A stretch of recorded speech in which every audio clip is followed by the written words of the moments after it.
Nessa aula, o objetivo é a gente entender algumas aplicações de funções, ok? E para a gente entender essa aplicação, a gente vai ver a noção intuitiva de função, tá? A gente não vai ver ainda nenhuma regra de função, a gente vai ver só a noção intuitiva em alguns exemplos aí que a gente tem no nosso dia a dia, tá? Exemplos comuns aí que a gente pode ver no nosso dia a dia, certo? Então, nessa aula aqui tem dois exemplos, tá? Eu fiz aqui dois exemplos. A gente vai ver esse primeiro aqui, ó. Esse primeiro exemplo que ele fala assim: em uma rodovia, o motorista coloca o carro no piloto automático e mantém uma velocidade constante de 90 quilômetros por hora.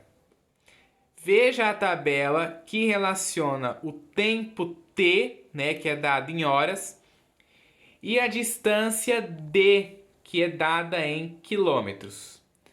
Então, ó, eu montei aqui esta tabela. Nessa tabela ela tem duas colunas.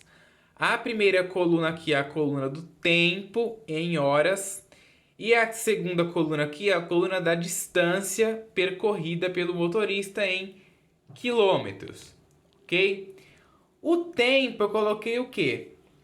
0,5 significa, é como se fosse, né, minutos, né? Como a gente não tem em hora, né? A gente não tem 0,5 hora, é a mesma coisa que 30 minutos. Aqui 1 hora e meia, 2 horas e por aí e assim vai, tá? Bom, a distância que esse motorista percorreu em meia hora foi de 45 quilômetros. A distância que ele percorreu em 1 hora foi de 90, 1 hora e meia, 135, 2 horas, 180. Se você ver aqui, você consegue observar já um padrão de regularidade, né? Ó, você vê que, por exemplo, esse daqui é vezes 2 desse, né? Esse daqui também, que é o 90, é vezes 2 do 180. Certo? Essa tabela ela continuaria, né? A gente poderia colocar o 2,5, o 3, o 3,5, o 10, o 100, né? O tempo aí que você quisesse. E esse padrão de regularidade ia se manter. Ó, observe que a distância percorrida é dada em função do tempo.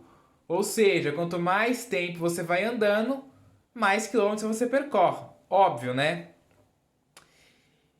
Isto é, a distância percorrida depende do intervalo de tempo, né? A distância depende do tempo.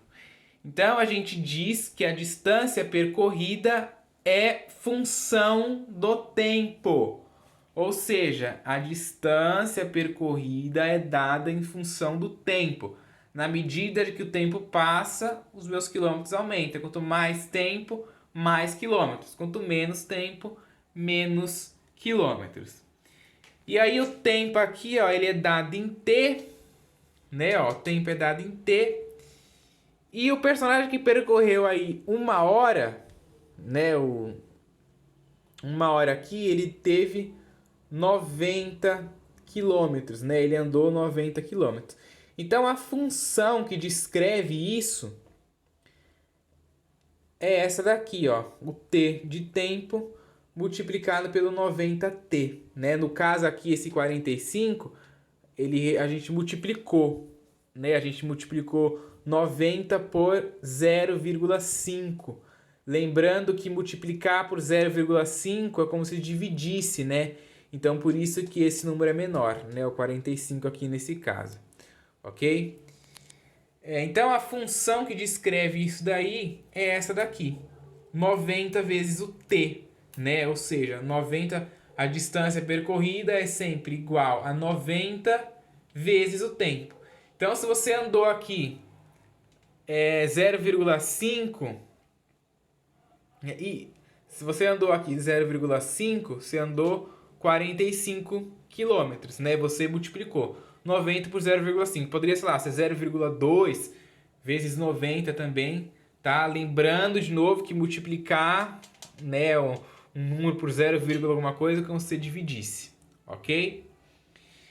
Então a distância, né, a fórmula que vai ficar é essa daqui. A distância é igual a 90 vezes o tempo. Ou a gente pode falar também f de t é igual a 90 vezes t. E esse exercício é um exercício de física, né? É um exercício que trabalha aí o conceito de velocidade média, né? Então a gente já está vendo uma aplicação da matemática na física. Segundo exemplo. O biodiesel é um tipo de biocombustível obtido a partir de gorduras de animais e de plantas oleaginosas, como o algodão, girassol, a mamona e a soja. As vantagens na utilização desse combustível é a menor emissão de gases poluentes na atmosfera, né, se comparado ao nosso diesel comum, que é obtido pelo petróleo. Então, vamos observar aqui a relação entre a quantidade de mamona e a de biodiesel. Então, de novo, a gente montou aqui uma tabela para a gente conseguir ver esta relação. Duas colunas também. A primeira coluna, ela tem a ver com a quantidade de mamona em toneladas. E a segunda coluna aqui tem a ver com a quantidade de biodiesel em litros. Então, se você pegar 1 tonelada de mamona, você consegue produzir 560 litros de biodiesel. Se você pegar 2 toneladas de mamona, você consegue, né, produzir aí 1.120 litros de biodiesel. Se você pegar 3 toneladas, 1.680 litros. 4 toneladas, 2.240 litros. E aí vai 5, 6, 7, 8 toneladas, até quantas toneladas você quiser. Então a função que descreve, né, a quantidade de mamona em relação à quantidade de biodiesel é dada por esta expressão, né, ó, 560 vezes o x. Aí vamos entender o que significa isso, né? Porque é importante a gente entender sempre o que significa as coisas. Ó, note que existe uma relação entre as grandezas, quantidade de mamona e quantidade de biodiesel produzida. Essa relação é um exemplo de função, né? Como a gente viu ali no exemplo anterior, temos também, a gente tinha a relação ali do tempo com a distância. Aqui a gente tem a relação da quantidade de mamona com a quantidade que vai ser produzida de biodiesel. E isso nos gera uma expressão, ó, que nos diz que o Q aqui, ó, esse valor do Q é a quantidade de biodiesel em litro. O 560 é a quantidade de biodiesel produzido com 1 tonelada de mamona. E o X é a quantidade de mamona em tonelada. Então, por exemplo, aqui, ó, quantos litros de biodiesel você vai produzir se você tiver 80 toneladas de mamona? Você substitui o X aqui por 80, multiplica por 560 e você vai obter esta quantidade de biodiesel aí em litros, tá? Então, né, quer ver, ó, eu vou até ver ali, aqui nesse outro exercício, ó, a gente tinha aqui, a distância percorrida depende do intervalo de tempo.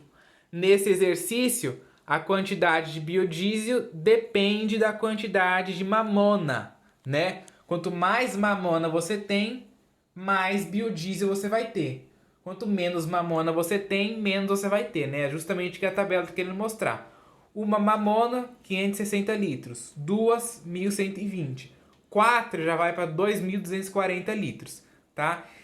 Então, tudo isso vai ser expresso sempre através de uma função que relaciona duas grandezas, né? Nesse caso, essa grandeza é a quantidade de biodiesel, depende totalmente da quantidade de mamona, tá? Então, a gente tem aqui a variável dependente, né? Aqui depende a quantidade de mamona, depende da quantidade de biodiesel, desculpa, depende da quantidade de mamona. Então, essa daqui é a variável dependente e essa daqui é a independente. A gente vai ver isso com mais propriedade de variável dependente e independente nas aulas aí mais pra frente. Essas é só de aplicações e a noção intuitiva.